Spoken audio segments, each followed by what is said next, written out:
पूरे हिंदुस्तान में जाने का मौका मिलता है, ये मेरा सौभाग्य है। बहुत लोगों के साथ मौका मिलता है मिलने का। और यहाँ जितने भी सीनियर साथी आप देख रहे थे, बड़ी अच्छी टीम है, इनसे बहुत पुराना परिचय है, सब लोग मिलते रहते हैं कहीं ना कहीं। राठी जी अभी रिसेंटली चंडीगढ़ में मुझसे मिले थे, और सर तो काफी पुराना परिचय है, जगदीश सर के साथ तो बड़े अच्छे मित्र हैं हमारे। और जिनका विशेष सानिध्य आप लोगों को प्राप्त है, रामकिशन सर, उनकी मैं बहुत रिस्पेक्ट करता हूँ। भले ही मैं लेवल से बहुत आगे, but is a great leader. मतलब एक बहुत सही मायने में जो लीडर होता है, टीम को जैसे बांध के रखता है, जो एजुकेशन वो देते हैं, मतलब मैं कायल हूँ उनका, बहुत रिस्पेक्ट करता हूँ। एक बार मेरी ओर से तालियां बजाएं। मेरा सौभाग्य है कि आप लोगों के साथ मिलने का मौका मिला। पूरे इंडिया में जाते हैं। मेरा नाम विजय विरोधिया है और नए साथी काफी हैं, तो पहले नए के हिसाब से मैं बात करूंगा।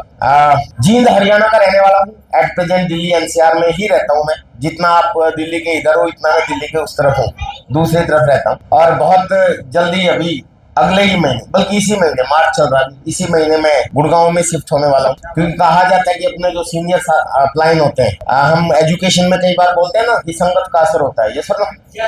वही गंदे वाले लोगों में रहोगे, गंदे बन जाओगे। गाली देने वाले लोगों में रहोगे, गाली देने लग जाओगे। नशे करने वाले लोगों में रहोगे, नशा करने लग जाओगे। और कामयाब लोगों की संगत में रहोगे तो कामयाब बन जाओगे, ये सुनो। तो जो आपके सीनियर अपलाइन होते हैं वो कामयाब होते हैं, तो उनकी संगत में जितना ज्यादा रहा जाए तो उतनी ज्यादा अच्छा रहता है। तो मेरे ग्रेट अपलाइन जिन्होंने मुझे पहली बार आरसिम का प्लान दिखाया था, जिनकी वजह से मैं आरसिम में हूँ और जिनकी वजह से आज मैं यहाँ पे खड़ा हूँ। I am very pleased and happy to having this personality in my life. और you and all only in RCM, बल्कि डायरेक्ट सेलिंग इंडस्ट्री में हर व्यक्ति शायद उनको जानता है। And he is none other than आदरणीय सुरेंद्र जी वत्स।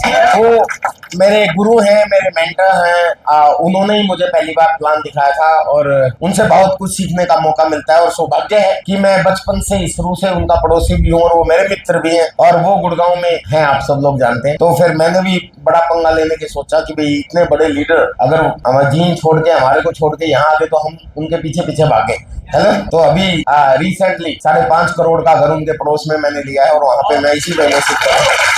बैकग्राउंड ये मैंने इसलिए बता दिया, सर कह रहे थे कि हमें बड़ी बड़ी गोलियां तो के गोले सुनना चाहिए इसलिए मैंने अमाउंट बता दी, वैसे क्योंकि अमाउंट की बातचीत हो रही थी। वैसे आरसिम के बारे में बोला जाता है कि ये पैसे के अलावा इतनी चीजें देता है जिनको अकाउंट नहीं किया जा सकता, वर्ड्स में एक्सप्रेस भी नहीं किया जा सकता। वो बहुत बड़ी चीज है। आज मेरा बहुत अच्छा लेवल है, जैसा सर ने बताया कि इतने सारे अचीवर्स हैं, बहुत से रूबी अचीव, जैसे सर का सपना कि ये इस बार रूबी अचीवर चले जाएंगे, और मुझे पता है चले जाएंगे, ये बहुत धुरंधर आदमी है। एक बार तालियां बजाएं। ऐसे बहुत से रूबी अचीवर्स मेरी टीम में हैं, इतने ज्यादा हैं बहुत सबसे मैं बात भी नहीं कर पाता। स्टार रूबी अचीवर्स भी हैं, सफायर अचीवर भी हैं, स्टार सफायर अचीवर भी हैं। तो सीधी सी बात है कि मेरा क्या बिजनेस होगा, क्या इनकम होगी, वो आप वैसे ही अंदाजा लगा सकते हो, मुझे बताने की जरूरत नहीं है, सुनो। हाँ, लेकिन मैं वत्स साहब से एक चीज सीखी है मैंने। हालांकि वत्स साहब थोड़े से ज्यादा हाई फाई हो गए हमसे, बहुत ज्यादा। वो तो डायमंड है ना, रियल डायमंड है, तो उनको तो रहना पड़ता है। लेकिन एक चीज सीखी है उनकी, बहुत पहले कैसेट आई थी, सिंपली द बेस्ट, ये सुनो। तो सिंपल लिविंग हाई थिंकिंग में मैं बड़ा बिलीव करता हूँ, क्योंकि मेरा बचपन गाँव में बीता है। मैं बिल्कुल गरीब परिवार का लड़का हूँ और आज भी मैं बहुत साधारण तरीके से ही रहता हूँ। हाँ, थोड़ा सा पत्नी असाधारण हो गई है, तो उसकी जिद के कारण मैं अभी शिफ्ट भी करने वाला हूँ इतने बड़े में। नहीं तो मेरा तो इच्छा होती है कि कहीं गांव में बस जाऊं कहीं पे जाके, और मेरा बुढ़ापा वैसे किसी गांव में ही बीतने वाला है। तो माय डियर फ्रेंड्स, मेरा नाम विजय विरोधिया। बेसिकली इस समय स्टार सफायर के लेवल पे हूँ। स्टार सफायर का मतलब होता है कि कम से कम अगर आप जब आपको स्टार सफायर जाओगे आप, तो 10 करोड़ इधर और 10 करोड़ इधर, दिस मिनिमम क्वालिफिकेशन है। यदि आपके जो विकर टीम है उसमें 10 करोड़ का कम से कम टर्नओवर होना चाहिए, जब जाके आप स्टार सफायर बनते हो। और ये क्या है मुझे नहीं पता, आप लोग समझ पाए नहीं समझ पाए। आप अब से पहले बहुत से सीनियर लीडर आए, लेकिन मैंने जब आप लोगों से हाथ खड़े करवाए तो मैक्सिमम साथियां, काफी संख्या में नए साथी हैं। तो मैं थोड़ा सा बता दूं आरसिम क्या है एक्चुअली में, और मुझे क्या समझ में आया था, तभी आप मेरे को रिलेट भी कर पाओगे। जब आप आरसिम में ज्वाइन करते हैं तो आरसिम की full form right concept marketing है, खरीदारी करने का सही तरीका, ये सुनो।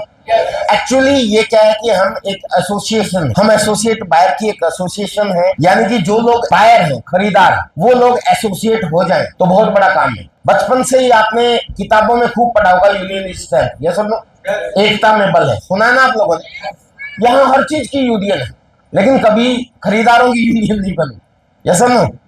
अगर खरीदारों की यूनियन बन जाए तो बहुत बड़ा काम हो सकता है। वो मार्केटिंग प्लान में शायद आपने देखा होगा, क्योंकि हम खरीदारों में इतनी ताकत है कि हमने इस दुनिया की सारी इकोनॉमी को थाम के रखा है। जितने भी बड़े बड़े करोड़पति हैं, बड़े बड़े अरबपति हैं, वो सारे लोग कहीं ना कहीं हम लोगों की कमाई से जाते हैं। ये सुनो, शुरुआत तो मेहनत तो हम लोग करते हैं, वो थोड़ी ना मेहनत करते हैं। हम खूब मेहनत करके खूब सारा पैसा कमाते हैं। आप बहुत से लोग काम कर रहे होंगे, आप सिम को अगर छोड़ भी दे थोड़ी देर के लिए, जॉब भी कर रहे होंगे, बहुत से लोग बिजनेस भी कर रहे होंगे, बहुत से लोग दुकान कर रहे होंगे, कोई और काम कर रहे होंगे, तो आप खूब पैसा कमाते हैं। लेकिन एक प्रॉब्लम थी सिस्टम में, आरसिम की क्यों जरूरत पड़ी, थोड़ा सा मैं बताना चाहता हूँ। 23 साल का अनुभव है। एक प्रॉब्लम थी जो मार्केटिंग प्लान में आपको दिखाया गया कि हम अपने जीवन में लाखों करोड़ों रुपए कमाते हैं। हमारे पापा जी ने भी कमाए, परदादा जी ने भी कमाए, उसके दादाजी ने भी कमाए। ये सुनो, हमारे खानदान ने अरबों रुपए कमाए, लेकिन हम अरबपति नहीं हो पाए। ये सुनो, उसका कारण क्या है? उसका कारण है कि हम एसोसिएट नहीं थे, हम बायर्स एसोसिएट नहीं रहे कभी, और जिसकी वजह से हमारी मेहनत की कमाई का आधा पैसा तो ये बिचौलिए उड़ा ले जाते हैं। ये सच है, ये तो सब लोग जानते हैं, ये हमें कोई बताने की जरूरत नहीं, यू नो वेरी वेल। और इस हॉल में बैठा हुआ व्यक्ति और इस हॉल से बाहर जो बेहाल घूम रहे बेचारे, वो सब लोग जानते हैं। जानते कि नहीं जानते? यानी आप जो भी कमाते हो, आपके आधा पैसा तो मिडलमैन में चला जाता है। ये मार्केटिंग प्लान में आपको दिखाया गया था। उन मिडलमैन की वजह से नुकसान भी आज के समय में बहुत हो रहा है, क्योंकि कलयुग है, हर आदमी अधिकतम मुनाफा कमाना चाहता है। ये सुनो, और इस युग में अधिकतम मुनाफा कमाने के लिए वो बिचौलिए लोग हमारा पैसा तो ले ही जा रहे थे, साथ में वो हमारा शोषण और करने लगे, डुप्लीकेट प्रोडक्ट क्रिएट करने के लिए हमारी हेल्थ के साथ खिलवाड़ करना शुरू कर दिया। ये सुनो, तो उसके बाद आरसिम की पहले जरूरत जब मुझे लगी, मुझे प्लान दिखाया, तो ये जरूरत दिखाई गई थी कि चंद मुट्ठी पर बिचौलिए लोग हमारी मेहनत की कमाई लेके जा रहे हैं। अगर हम एसोसिएट हो जाएं तो वो हमारी मेहनत की कमाई उन लोगों को अमीर बनाती है, वो हमें भी अमीर बनाती है। ये प्लान था, अच्छा लगा, मैं प्रभावित हुआ, क्योंकि मैं बहुत गरीबी से उठा हूं। अगर मैं मेरे बारे में थोड़ा सा बताऊं, ये भी समझ में आ जाएगा आपको, बताता हूं, इसको कंटिन्यू करूंगा। तो मैं बहुत गरीब परिवार में पैदा हुआ, इतने गरीब परिवार में कि जितने यहाँ लोग बैठे हुए, आप में से कोई भी इतना गरीब परिवार में पैदा नहीं हुआ होगा, या आज तो होगा नहीं कम से कम, क्योंकि आप यहाँ आए हो तो गेट पास लेके आए हो। ये सुनो, मेरे पास इतनी हिम्मत नहीं थी कि मैं इतना गेट पास भी दे पाऊं। एक ऐसे घर में पैदा हुआ जिस घर की अपनी कोई छत भी नहीं थी, किराए के मकान में हम लोग रहते थे। मेरे पापा जी एक मजदूर थे, मुझे बताने में कोई कुरेज नहीं है, मुझे बल्कि गर्व है कि मैं एक मेहनतकश बाप का बेटा हूं। मेरे दादाजी भी एक मजदूर थे, वो किसी और के खेत में काम करते थे और के खेत में ही रहते थे। इसका मतलब ये हुआ कि यानी मेरे दादाजी के पास भी ना अपनी कोई जमीन थी, ना अपना कोई घर था। तो मेरे पापा जी के पास भी नहीं था, मेरे पास भी नहीं था। आप सब लोगों का तो घर होगा, आप सब लोगों की तो जमीन भी होगी, खेत भी होगा, लेकिन मेरे दादाजी तो किसी और के खेत में खेती करते। 5वीं क्लास में रद्दी अखबार के लिफाफे बना के बेचता था, ताकि मेरी पढ़ाई कंटिन्यू चलती रहे, क्योंकि मैंने बचपन में सुना था कि अगर पढ़े लिखे बन जाएंगे तो कामयाबी मिल जाएगी। हेलो, आपने भी सुना होगा, या आप अपने बच्चों को कहते हो, या टीचर्स आपको कहते होंगे, ये सुनो, कि पढ़ाई लिखाई से कामयाबी मिल जाती है। ऐसा एक मिथ है लोगों के दिमाग में, और जो बहुत बड़ा है, और ये सच भी है। ये सुनो, है नहीं है? सब लोग जानते हैं कि पढ़ाई लिखाई बढ़िया कर देगी तो कामयाबी मिल जाएगी। लेकिन ये मिथ इसलिए कह रहा हूं क्योंकि अगर पढ़ाई लिखाई से कामयाबी मिलती होती, इसका ये मतलब कतई नहीं है, सॉरी टू से, कि मैं आपको पढ़ाई लिखाई से नेगेटिव करने वाला हूं। हेलो, समझ रहे हैं? हाँ, पढ़ाई लिखाई का महत्व है, क्योंकि उसके बाद आपको सही क्या है, गलत क्या है, और हमारी जो समझदारी है वो थोड़ी सी अच्छी हो जाती है। ये सुनो, चीजों को थोड़ा सा बेहतर समझ सकते हैं, एनालाइज कर सकते हैं। ये सुनो, ये चीज तो बहुत बढ़िया है, लेकिन पढ़ाई लिखाई से आप कामयाब हो जाओ ये कतई इंपॉर्टेंट नहीं है। अगर पढ़ाई लिखाई से कामयाब होते होते तो आपको पता होगा, आजकल मैं प्रमाण देता हूं कि कभी भी जहां चपरासी की भी वैकेंसी निकलती है तो लाखों एप्लीकेशन जाते हैं, और जिनमें से 20% से लेकर 50% से ज्यादा तो वो बच्चे होते हैं जो हाईली क्वालिफाइड होते हैं, एमबीए किए हुए, पीएचडी किए हुए, डॉक्टरेट किए हुए, ऐसे ही होते हैं ना। क्या एमबीए, पीएचडी, डॉक्टरेट, ये सारा बड़ी बड़ी डिग्रियां चपरासी बनने के लिए की जाती है? फिर वो चपरासी के लिए क्यों अप्लाई करते हैं? और अगर ऐसे पढ़ाई लिखाई से कामयाबी मिलती होती, सिर्फ पढ़ाई लिखाई से, सॉरी पढ़ाई लिखाई से नहीं, सिर्फ पढ़ाई लिखाई से अगर मिलती हो, तो फिर इतने बड़ी बड़ी डिग्री लेके लोग पकोड़े तो चलते हैं। हेलो, चाय का ठेला क्यों लगाते हैं? ऑटो चलाते हुए, रिक्शा चलाते हुए मिल जाएंगे आपके नोएडा में बढ़िया बढ़िया पढ़े लिखे इंजीनियर, पीएचडी और डॉक्टरेट किए हुए बच्चे। ये सुनो, तो लेकिन हमारा सिस्टम ऐसा है, माँ बाप ने भी ऐसा सिखाया है, और टीचर्स भी यही सिखाते हैं, बेटा पढ़ लिख। तो मेरे दिमाग में ये आया कि मुझे पढ़ना लिखना है ताकि मैं एक अच्छा कामयाब इंसान बन सकूं। तो पढ़ाई लिखाई के लिए मैंने देखा कि मेरे माँ बाप हो सकता है मुझे स्कूल से निकाल दे, क्योंकि बहुत से लोग निकाल देते हैं कमी की वजह से, काम पे लगा देते हैं अपने बच्चों को, देखा होगा ना, बाल मजदूरी। तो मैं बड़ा डर रहा था, इसलिए 5वीं क्लास में ही रद्दी अखबार के लिफाफे बना के दुकानों पे बेचता था। उस जमाने में पॉलिथीन बैग नहीं आते थे, और ये काम करने से मेरा पढ़ाई का खर्चा भी चलता रहता था। 8वीं क्लास में मैं अखबार बांटने का काम करना चाहता था, क्योंकि लिफाफे बनाने में बहुत मेहनत लगती थी, सारी रात लगती थी, फिर बेचना भी पड़ता था। लेकिन अखबार बांटने का काम करने के लिए तो साइकिल की जरूरत थी और मेरे पास साइकिल नहीं था। Then I was in 8th class, उस समय की बात बता रहा हूँ। और ये अपने बारे में इसलिए बता रहा हूँ ताकि आप रिलेट कर सके। अगर मैं यहाँ तक पहुंच सकता हूँ तो आप सब पहुंच सकते हैं। हेलो, तो हुआ क्या कि जिससे मैं सेठ के पास नौकरी मांगने के लिए गया कि मुझे जी नौकरी दे दो, मैं अखबार बांटना चाहता हूँ, तो उसने मुझे रिजेक्ट कर दिया कि आपके पास साइकिल होना चाहिए। और साइकिल था नहीं मेरे पास, तो साइकिल किस्तों में खरीदा मैंने। मेरे पापा जी ने रिकमेंड किया, बड़ी जिद करके। वो एक लंबी स्टोरी है, बड़ी मुश्किल से मैंने जींद के अंदर एक गोहाना रोड है, वहां पे तुलसी साइकिल स्टोर है, आज भी है। मजे की बात, वो साइकिल स्टोर वाले आज भी साइकिल ही बेचते हैं बेचारे। हेलो, हम कहाँ पहुंच गए ये सब। और उसने किस्तों में साइकिल दिया था मुझे, मैंने किस्तों में साइकिल खरीदा था। तो उसके बाद अखबार बांटना शुरू कर दिया मैंने। 3 साल अखबार बांटे, 11वीं क्लास में हो गया। मेहनती रहा हूं क्योंकि मैंने गरीबी देखी है, सारे काम किए हैं जो एक आम आदमी, एक मजदूर आदमी और गरीब आदमी का बच्चा करता है। आप बहुत लोग ये सोचते होंगे जी विजय विरोधिया जी तो बहुत अमीर व्यक्ति हैं और बड़े लोग हैं और इनको क्या पता मेहनत क्या होती है, आरसी में तो ऐसे ही आ जाते हैं। बहुत से लोगों को गलतफहमी होती है, लेकिन जो आपने भी नहीं किया वो भी मैंने किया। आप फसल काटने से लेके फसल बुआई से लेके, आपको चाहे दूध दोना हो, गाय भैंस भी पाली हुई है, मैंने दूध भी बेचा हुआ, मैंने इतने काम किए। और जो आपने नहीं किया वो क्या कि जब गांव में पशु जोड़ पे जाते हैं, जोड़ क्या बोलते हैं आपके बीच में, जोड़ी बोलते हैं ना, पानी पीने के लिए जाते हैं ना, पोखर बोलते हैं, तालाब बोलते हैं, हमारे हरियाणा में जोड़ बोलते हैं। तो वो चौथ करते हैं। चौथ को क्या बोलते हैं आप लोग? हाँ, गोबर करते हैं, हमारे हरियाणा में चौथ बोलते हैं। तो गोबर करते हैं ना, तो पीछे पीछे लड़कियां जाती हैं गांव की, जो उस गोबर को इकट्ठा करती है, इसको बोलते हैं गोबर बिटोड़ना। आपके यूपी में क्या बोलते हैं? यही बोलते हैं। और गोबर बिटोड़ के फिर क्या करते हैं, उस गोबर का उपले बनाते हैं। ये सुनो, हमारे यहाँ गोसे बोलते हैं, ठेपड़ी बोलते हैं छोटी वाली को। तो पशु के पीछे टोकरी लेके गोबर बिटोड़ना और उपले बनाना, वो काम भी मैंने किया हुआ है। अब आप सोचोगे सर आपने क्यों किया? अब आप ये सोच लगे कि इस ग्राउंड से मैं जुड़ा हुआ व्यक्ति हूँ, क्योंकि हमारी बहन नहीं थी। जनरली गांव में लेडीज ये काम कर, लड़कियां ये काम करती हैं, लेकिन हमारी क्योंकि बहन नहीं थी तो वो काम हमें करना पड़ता था, क्योंकि चूल्हा तो जलाना है ना। तो एनीवे, यानी कि मैं ग्राउंड से जुड़ा हुआ व्यक्ति हूँ, ये मैं आपको बताना चाहता हूँ। मेहनत क्या है, इनकम क्या है, सारी चीजें कैसे काम किया जाता है, सब लोग चीज जानता हूं मैं। और इसीलिए मैं आज भी ग्राउंड टू अर्थ रहता हूँ, इसीलिए मैं आज भी मेहनत करता हूँ, और शायद इसीलिए मैं आरसी में इतना कामयाब भी हूँ। मैं अपनी टीम को एक चीज सिखाता हूँ, पहले ही आपको बता दो अपने बारे में बताते हुए, कि भी अपने आप को लग्जरियस का एडिट कभी मत बनाना, क्योंकि आरसी में एक ऐसी चीज है जो आपको बहुत ऊंचाई पे लेके जाएगी, बहुत पैसा दे देगी। स्टार्टिंग में हो सकता है थोड़ी सी मेहनत ज्यादा मांगेगी, लेकिन मेहनत तो इस दुनिया में ऐसा कोई काम है जिसमें मेहनत ना हो? आपको साइकिल के पंचर भी लगाने उसमें भी मेहनत है, यस और नो? और नौकरी करोगे उसमें तो बहुत ज्यादा मेहनत है, उसमें तो पता नहीं बॉस की कितनी सुननी पड़ती है, यस और नो? यकीन मानो कि मेरा 23 साल का अनुभव है सर, जितनी मेहनत बाकी कामों में है उससे कम मेहनत आरसी में है। हेलो, तुम सुननी नहीं है, और बाकी किसी में सिर्फ आपको सुननी है और कोई आपको सहयोग नहीं देगा। और यहाँ सहयोग देने के लिए पूरे सफल लोगों की टीम आपके साथ होती है। और इसीलिए अगर आपने शिद्दत से, शब्द यहाँ इस्तेमाल हुआ था थोड़ी देर पहले, अगर शिद्दत से, डिवोशन से, डेडिकेशन से, प्रायोरिटी पे रख के अगर इस सिस्टम में आपने काम कर लिया 2 से लेके 5 साल, तो सर ये सिस्टम आपको इतना पैसा देगा कि आप सोच भी नहीं सकते। आपको वहां पहुंचा सकता है, वो सपने पूरे कर सकता है जो आपने कभी सोचे भी नहीं हो। लेकिन मैं सबको एक ही चीज कहता हूँ कि सर ऐसी पोजीशन आए तो अपने आप को कभी भी लग्जरियस एडिक्ट मत बनाना प्लीज, क्योंकि लोगों के लिए काम करो जब तक जान में जान है, लोगों को कामयाबी के लिए काम करो, क्योंकि इस सिस्टम में आप अपनी कामयाबी के लिए काम करोगे तो शायद ये सिस्टम आपको जल्दी ही बाहर कर देगा, लेकिन लोगों की कामयाबी के लिए काम करोगे तो आप कामयाब हो जाओगे। मैंने यही किया सर, मैंने गरीबी देखी, मैं आज तक एडिक्ट नहीं हूँ। मेरी आज मेरी अच्छी पोजीशन है, मेरा सिस्टम अच्छा है, मेरा बिजनेस अच्छा है, मेरी इनकम अच्छी है। मैं आज भी 5 स्टार होटल, 7 स्टार होटल्स में भी रुक सकता हूँ, रुकता भी हूँ, और आज भी प्लेटफॉर्म पे सोने की भी हिम्मत है। आज भी मैं फुल एयर कंडीशनर में भी रह सकता हूँ, और आज भी मैं कभी भी अपने प्रोग्राम कैंसिल नहीं किया। आपको पता होगा कुंभ की वजह से कितने प्रॉब्लम हुई थी। हेलो, मैं मतलब जिसमें मेरी ट्रेन में रिजर्वेशन था उसमें नहीं चढ़ पाया, तो मैं जनरल कंपार्टमेंट में चढ़ के भी सफर किया, लेकिन प्रोग्राम चेंज नहीं होना चाहिए। वीडियो भी शेयर हुआ था।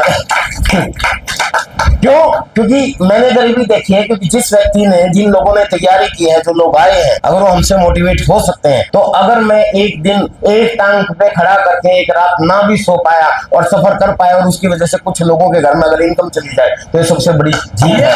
तो पहले ही कह रहा हूँ सर, अपने आप को लग्जरियस मत बनाए। कई लोग मुझे कहते हैं कि सर आप इतने बड़े लीडर हैं, आप बहुत कई बार बड़े सिंपल तरीके से रहते हो तो अच्छा नहीं लगता, पर भाई यही मेरी पावर है। मैं सिंपल ही रहता हूँ और सिंपल ही रहूंगा। आपको हो सकता है कभी मुझे ऐसे ही साइकिल चलाते हुए मिल जाऊं मैं, फिर कहोगे यार ये तो स्टार स्पाई थे, तो साइकिल पे घूम रहे हैं। व्हाट्सएप जब जींद के अंदर टेक्निकल अचीवर्स की मीटिंग लेते थे, बुलाते थे, तो सारे लंबी लंबी गाड़ियों में आते थे, सारे टेक्निकल अचीवर। जींद से तो बहुत लोग, आप सब लोग जानते हैं, बलवान जी, अत्री जी, विनोद जी, क्या नाम है, प्रमोद जी, राकेश जी, मैं, व्हाट्सएप, कितने लीडर्स हैं ये सुनो, और आसपास के भी बहुत सारे लोग, तो सारे गाड़ियों में आते थे और मैं साइकिल पे पहुंच जाता। तो कई लोग हंसते थे, यार तू साइकिल पे चलता है। मैंने कहा जिम में जाके भी तो साइकिल चलाते हैं लोग, है ना। तो खैर मैं आपको जो कहना चाहता हूँ सर, गरीबी मैंने देखी है और गरीब को मैं अच्छी तरह समझता हूँ। साइकिल किस्तों में लेके मैंने अखबार बांटे 3 साल, उसके बाद कराटे के अंदर मेहनत की। मैं कराटे कोच हूँ, बच्चों को कराटे सिखाता था आर सिंह से पहले। ब्लैक बेल्ट 4 डैन मैंने हासिल की। जूडो कराटे का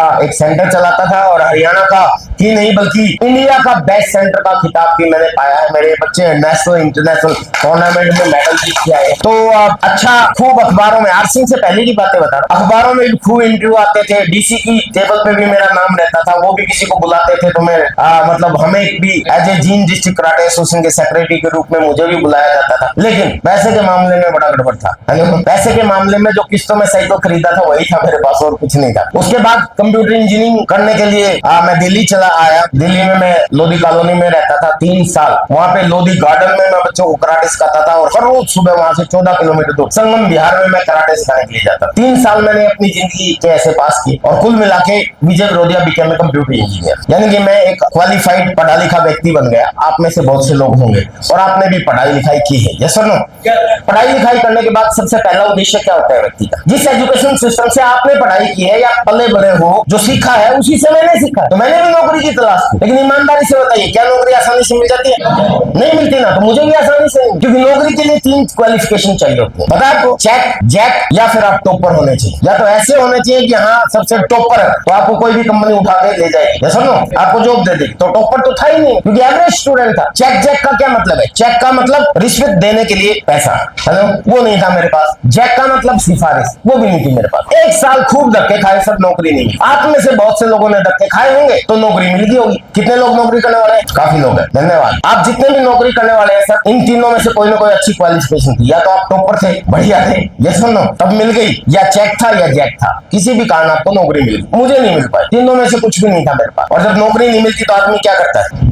पापी पेट का सवाल है, कुछ तो करना ही पड़ेगा ना, ऐसे तो चलती नहीं जिंदगी। ये सुनो, खर्चे जुड़े हुए हैं हमारे साथ, कुछ ना कुछ तो काम करोगे। या तो इंडस्ट्री लगाओगे बहुत बड़ी, या ऐसा कोई बहुत बड़ा स्कूल खोलोगे, या कोई पेट्रोल पंप खोलोगे, या कोई शॉपिंग मॉल खोलोगे, या कोई दुकान खोलोगे, या कोई रेहड़ी लगाओगे या रिक्शा चलाओगे। Depend upon the size of your family pocket. ये सुनो, आपके परिवार का फाइनेंशियल स्टेटस कैसा है उसी हिसाब से आप अपना कोई काम चुनते हो। ऐसा ही होता है, क्योंकि गुजारा तो करना है भाई। तो मेरे पास 2 हुनर थे, एक कराटे का और एक कंप्यूटर का। दोनों का फायदा उठाया मैंने। कराटे का सेंटर खोल दिया, सुबह 5 बजे उठ के बच्चों को कराटे सिखाता, रात के 8 बजे तक बच्चों को कंप्यूटर सिखाता। वाहन के रूप में मेरे पास साइकिल था। मेहनती में था, खूब मेहनत की। कराटे में मैंने टॉप कर दिया। मेरा सेंटर बहुत, हर जगह कहीं भी टूर्नामेंट होती थी सबसे ज्यादा मेडल मेरी टीम लेके आती थी। पर फाइनेंशियल कोई ज्यादा खास नहीं था। कंप्यूटर के अंदर भी मेरा अच्छा सेंटर चलता था। उस जमाने में सन 2000 के आसपास मेरी 6000 से लेके और 10,000 के बीच में इनकम होती थी। अच्छी इनकम थी, एवरेज में माने तो 8000 पर मंथ, ठीक ठाक इनकम, कोई प्रॉब्लम नहीं। माँ बाप ने इसी समय पे मेरी शादी भी कर दी, क्योंकि भाई बच्चा कमाने लग जाता है और अपने पैरों पे खड़ा हो जाता है तो कर ही देते हैं। ये सब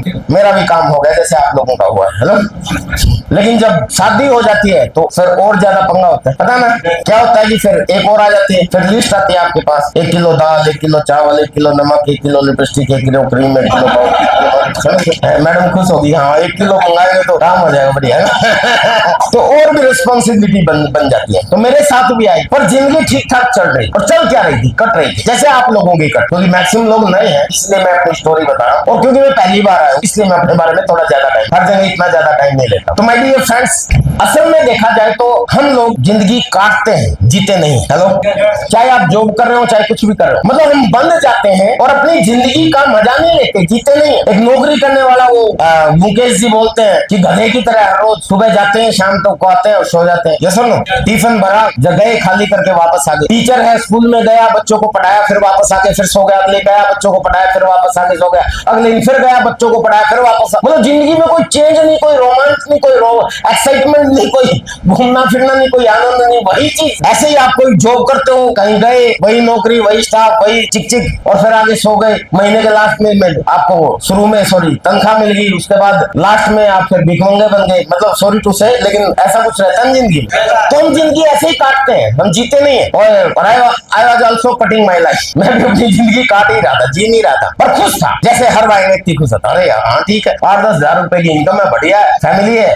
वाइफ है, वाहन के रूप में एक साइकिल है, लोग सलाम करते हैं, बच्चे पैर छूते हैं, कराटे वाले भी, कंप्यूटर वाले भी, गुरुजी गुरुजी गुरुजी, वाह वाह, मजे आ गए हैं जिंदगी। लेकिन कट ऐसे ही 8 फरवरी सन 2001 को मेरे को आईना दिखाया, मेरे को मौका मिला। कहा जाता है देखिए, जब आप जिंदगी में कुछ करना चाहते हैं और आपके अगर कुछ सपने हैं और अगर आप मेहनती हैं उन सपने पूरे करने के लिए, आप आगे बढ़ना चाहते हैं और उसके लिए प्रयास करते हैं, तो कहा जाता है कि पूरी कायनात आपके लिए प्रयास करती है। यस और नो? फिर आपको अपॉर्चुनिटी मिलती है, मौका मिलता है। मैं बचपन से ही काफी मेहनती रहा हूँ, इतने सारे काम किए। जब मैं अखबार बांटता था ना, तो मैं कई कोठियों पे अखबार बांटता था और कई बार कोठियों में अखबार फेंकते हुए सोचता था, वाओ कितनी अच्छी कोठी, कभी मेरी भी होगी। कई कोठियों में कार खड़ी दिखती थी, तभी कार के नीचे से अखबार फेंकता था, कभी ऊपर से। मैं सोचता था, वाओ कितनी बढ़िया कार है, कभी हमारी भी हो सकती है। कभी 2 गाड़ियां खड़ी देखता था किसी कोठी के अंदर, आप भी देखते होंगे। मैं कहता था, बीवी की अलग, पति की अलग, वाओ कितनी बड़ी फाइट, कितना अच्छा। मैं सोचता था इतना तो हमारे साथ शायद कभी नहीं होगा, लेकिन मैं मेहनत करता रहता था, सोचता बहुत था, हर रोज सोचता। ऊपर वाले ने भी देख लिया कि भी बंदा मेहनती है। हेलो, कहा जाता है खुदा खुद आगे किसी को नहीं देता, वो किसी न किसी को माध्यम बनाता है। और इसीलिए मैं आपको एक चीज कहना चाहता हूँ सर, इसीलिए मैं वत्स साहब का नाम लेने से पहले मैंने यही बोला कि I am very pleased to happy and having this personality in my life, क्योंकि वो नहीं होते तो मैं यहाँ पे नहीं होता।